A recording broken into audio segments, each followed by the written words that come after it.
Hello everyone and welcome to this overview of the A-Level English Language course. It's Mr. Lloyd here. What we're going to do is just talk you through some information about the course, some things that students find useful to know when they're deciding whether or not to do English language at A-Level, possible destinations it can take you on beyond A-Level, and just other important information that you might need to know if you're thinking about doing A-Level English language. And what I will say is please come and talk to either your English teacher, myself, or anyone in the English department if you want some more information about the course.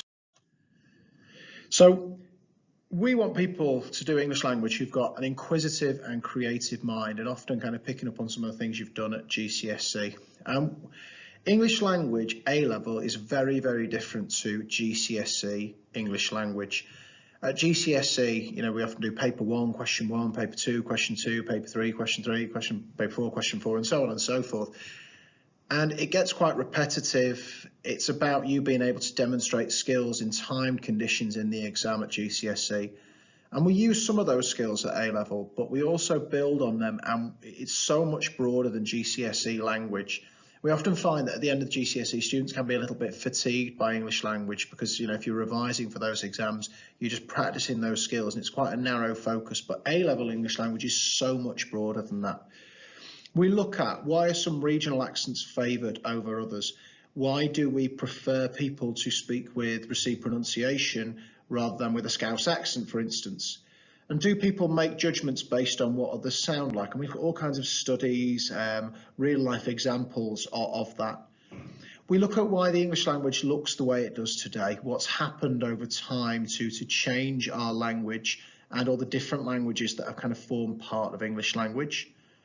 We look at why we use certain terms, princess and madam, to describe someone who's being a nuisance, when the words prince and sir have positive connotations as well. And obviously that's kind of the analysis you've been doing at GCSE, but we build on it in more detail and consider context. We look at why we refer to people as police officers rather than policemen, policewomen, and the history of terms like that as well. We look at how advertisers and journalists craft language in order to persuade, inform, and to argue and to get their case across to people, to basically get money. And when we look later on, you'll see that's quite a career where English language can take you. We go right back to the start and look at how children learn to speak and acquire written and spoken language skills. And we look at why people speak differently depending on the situation they find themselves in, whether they're talking to people of different genders, whether they're in a power situation. So why does a boss speak to their employees in the way they do? How does a teacher talk to students? And we look at all these different kind of dynamic areas of English language. So it's so much broader than the things you've done at GCSE, and there's lots of scope for your individual reflections on life and your use of language, and considering how people use language across the country and across the world as well, and how that's changed through time. If you're studying language at A-Level, we look more at the socio-linguistic elements of English language. We do some of the similar skills from GCSE. There is language analysis. You need to know terminology, and we'll look at that later on. But we look in more detail at certain topics, such as language and gender. So how do men and women speak to each other?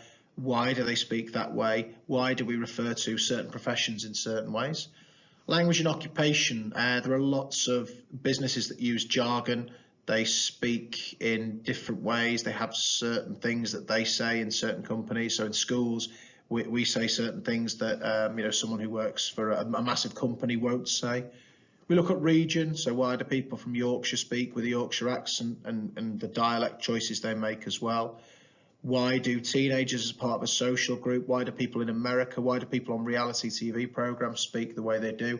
And we look at ethnicity as well. Why do people speak the way they do based on where they come from in the world? We look at how language has changed over time, and the various aspects of language that have come into the English language. We look at child language acquisition, so how do children learn to speak and then read, which I know fits into a lot of people's potential career ideas if they want to go and look at nursing or working with children. Look at world Englishes as well, English is spoken across the world, and how is it spoken? Why do people in America say aluminum rather than aluminium? We look at all those various things. And we do, as I've said before, do text analysis. We build on those skills at GCSE and look at how language is used to create meaning, which is what you do at GCSE.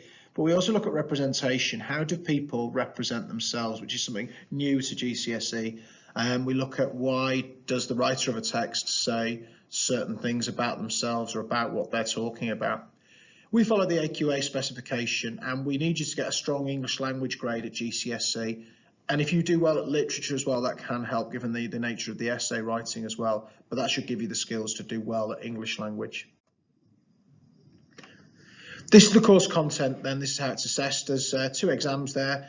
One of them looks at language analysis, which is paper 1. So that builds on the skills you've had at GCSE. And we also look at child language acquisition there and how children learn language and understand and express themselves. Component 2, we look at the various modules which we call language varieties, because you'll see there's a lot of crossover between how people speak based on where they come from, but also what parts of social groups. So if you're a teenager from Yorkshire, for instance, you will speak in a certain way in the way that a 40-year-old man from Liverpool won't speak, for instance. We also look at how language changes. And then, completely new to GCSE, there's an element of coursework or non-exam assessment where you do a language investigation based on something that interests you. And this is really, really broad. We've got students looking at political speeches and how Boris Johnson shows his political power. We've got students who look at why they use emojis in text messages. We've got people talking about how spoken language and how their sister or brother who's younger speaks or writes. And you also do a piece of original writing and commentary. So, ones we've got this year, we've got students writing a racism in football article based on an article they've read, and then they start to evaluate their decisions that they've made as a writer. And that particular, the language investigation we study there is very similar to the kind of thing you'll end up doing at university for a whole range of subjects, not just English. And the piece of original writing often builds on those people who really enjoy creative writing at GCSE. Assessment criteria, obviously you become familiar with these if you do the course, and we've had these at GCSE. AO1 is language analysis and also your written expression, which is why we need you to have a good English language grade, and a good English literature grade can help there as well. Terminology is on there, so at GCSE we expect you to know what a noun is, but now we want to kind of drill down on that. We want to know concrete nouns, abstract nouns, pronouns. We want proper nouns. You need to be quite specific with your terminology, but we do teach that to you. AO2 is critical understanding of concepts and issues relevant to language use. We'll give you a lot of theory, and we find that students who do sociology and psychology, either at GCSE or A level, do have a bit of a grounding with some of those theories as well. And what we hope you'll have seen is, as you've done literature at GCSE, you'll see that some of the theories from those subjects, those students who do them, will start to see there's links between Frankenstein and things you do in sociology and psychology at GCSE. And that continues at A level. And again, if you don't do those subjects like sociology and psychology, it really doesn't matter, because we'll teach you the kind of the theory you need to know. But it's fascinating because it's how it applies to your life as well. Analyse and evaluate how contextual factors and language features are associated with the construction of meaning. So we deal with meaning at GCSE, that's why we analyse quotations. But context here isn't historical context. It's often, what is it about Yorkshire, for instance, that means that people speak with a Yorkshire accent and dialect? Why do we prefer people to speak with received pronunciation? What would happen if the Queen all of a sudden spoke with a Scouse accent? Would we follow her? What are the contextual links there? AO4 is your comparison, so you've done that in poetry, you've done it in some of the language questions as well, and just making links between texts. And AO5 is your ability to write as well. So we do these skills at GCSE. If you've done well at GCSE language and literature, you will find that you've got a lot of these skills already, and all we do is just push them a little bit further at A level and develop them. In terms of our student outcomes, in 2019 we had an ALP score of 4. 93% of students who did our course got an A star to C at A level. And obviously we had centre assessed grades last year, so we've got 94% A star to C. We get those high grades because we've got our students who work hard, we support them to get where they need to be, and quite often they've chosen English language because of an enjoyment of some of the aspects of the course that we've gone through in sessions like this. And obviously it's not the same us not being there and able to talk to you about it properly, but students see things that interest them. They talk about, the fact that men and women talk to each other in a certain way, and we spend a module exploring that, is fascinating for life, not just for submitting an essay. And some of those areas, that's why we start to get those high grades, because students really take this interest to the next level, and they often then make the decision to go on and study similar things at university. What we hope we will be able to do is, as the year goes on and as you're making your decisions about doing English language or other subjects at A level, we'd hope that we can get some of our students to speak to you about that. We've got a few student testimonies, but I think there's nothing better than actually talking to students currently doing language in year 12 and 13. And we'll try and get them to record some messages if we can, or get them to come and talk to you about it. But what I will say is, please come and speak to anyone in the English department if you're thinking about doing A-level language, because even if they don't teach it themselves, they'll point you in the right direction. English language is a good choice at A-level, as it opens up lots of doors and lets you explore language in a range of different ways. I think it's really interesting how much you can find out about your own language and the roots of this. I like English language A-level because it makes you notice features about the language we use every day that you wouldn't normally notice. I think that's very interesting. I also get to explore topics I'm very passionate about, such as gender, and apply it to language. And we've got some other student testimonies where students talk about loving language and power, where they look at power and how that relates to them, how we look at accent and dialect, how it helps people explore links between themselves and their kind of history and the language they use as well.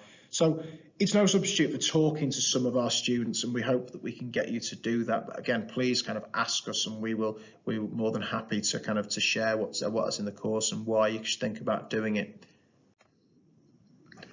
Obviously, I know you're making your decisions for other A-levels as well. We've got a few complementary A-level courses that go well with English language, but to be honest, we find lots of people choosing it as an option for a variety of different reasons.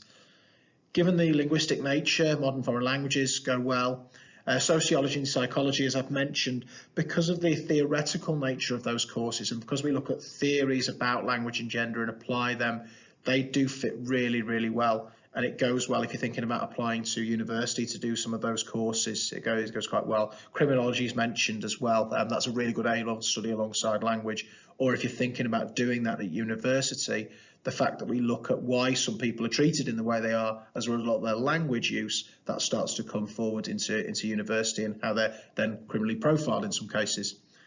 Government and politics go well. Again, we look at political power in our language and power unit. So we start to think about why people speak the way they do, why politicians and how politicians use language to control entire nations of people. Drama and theatre studies, given the performative nature of some of the things we study, and history, given the handling of sources and the historical element of language change. What English language is an incredibly well-rounded subject, and it complements a lot of other A-level subjects. We've had students studying entirely science and maths before, but wanting to give themselves an English language option there to kind of have a subject as a bit of balance, really. So it's not just that pure focus on science and maths, but you do analysis, there's critical thinking, there's theory and evidence-based approaches. We look at theory, we look at data, we look at examples from the real world, from real life. We analyse real life conversations between people, we look at television, we look at all sorts of things. And so it's a really good A-level to complement the other choices you're making. And obviously we're thinking way ahead here, way down the line, but thinking about your career choices. English is a core subject. It offers a lot of transferable skills that we've gone through, and it's a really beneficial subject for professions if you're looking at advertising and marketing and public relations. That's a huge area of business.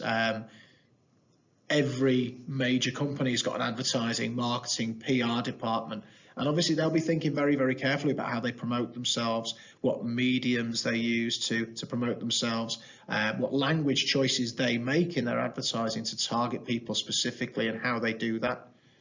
It's really good for media and journalism. We do look at the course, we do analyse a combination of spoken, recorded, written media. Obviously we look at some articles as well. And we find that a lot of students tend to go on and study journalism. We have a few teachers in the English department who've got journalism degrees. So we've got that area of expertise, and you'll see on the next slide how we kind of fit that into to visits and speakers coming in as well. But it does work really well if you're thinking about a career in the media. We've got students this year, for instance, who are going on and doing screenwriting as a course at university. And they're applying with their knowledge of English language and the fact they've done their coursework on writing a film script, and they just developed that hobby from there. Speech and language therapy, we teach you how children speak from an early age. So if you're interested in elements of that, working with younger children, even elements of nursing as well, there's crossover there. Teaching and education, obviously kind of goes without saying really, but it's not just, you don't just get an English degree to become an English teacher. We've got law as well, and all aspects of the law. I mean, my degree is in law, my first degree, and I've got my English literature degree as well, but my degree in law, I studied English, and it's through studying English that you start to develop elements, and you see parallels with criminology, as we mentioned earlier on. I know it's a really popular one. We've got psychology, people interested in forensic psychology, and it's that idea that if you study law, you'll look at theory, you'll look at applying things, and you need those analytical skills. But you also need, for things like criminology, you need to understand why certain things happen, why people are treated in the way they are. And English language A-level gives you a really good base in that. Publishing as well, and writing, the core skill of writing is something that kind of people tend to enjoy. But there's a whole range of careers that you can go on and do with English language as an A-level. So I know some people choose it as an option alongside other subjects, but it's a brilliant subject to have as a standalone A-level to take you on to kind of other skills and other areas there. And obviously, we as an English department support you if you're thinking for applying for some of these jobs. We've got our display board down on the English corridor. I know with COVID it might not be possible to go and have a little look, but we're more than happy to talk you through our histories and kind of how we've applied for the various roles, what we did at university, if that helps you in making a choice. And finally, we've got a few other little bits of information. We do have a few trips and visits. Obviously, in the current climate, it's quite difficult to arrange these, but we're hoping to get these back up and running as soon as possible. We take students to the University of Sheffield for creative writing workshops and workshops on sociolinguistics. So we actually get members of staff from the University of Sheffield to sit down with our students as a group and go through some of these things with them, give a real taste of university, but more than that, try and look at how language is relevant in the wider world. We had author visits in school and writing workshops, and we're not just talking about the kind of things we do for students lower down the school in year 7 and 8, really developing your craft as writers in terms of both fiction and non-fiction. We do theatre trips for the performative elements of language. We run BBC News Reporter, and we've had students enter BBC Young Writer of the Year, looking at developing their non-fiction elements for Young Writer of the Year and a news reporter. And obviously that superb work experience leading a small team of journalists if you want to go on and do elements like journalism. But even if you have got a particular interest in another sector, things like the law, sports, for instance, we've had students write sports commentaries. And we're going to have a series of visits and lectures, hopefully, from journalists. We've got friends at Radio Sheffield, for instance, sports commentators who are going to talk about the ins and outs of their trade and how they got to where they are. Lots of writers' workshops. So we do that outreach work with universities and other areas because we want our students to see where English can take them. And obviously, there are lots and lots of reasons to study English language. But what I will say is, if you're in any doubt, if you want any more information from us, please just come and grab one of the English department, send us a message on Teams, and we're more than happy to help you out with that and any other information you might need.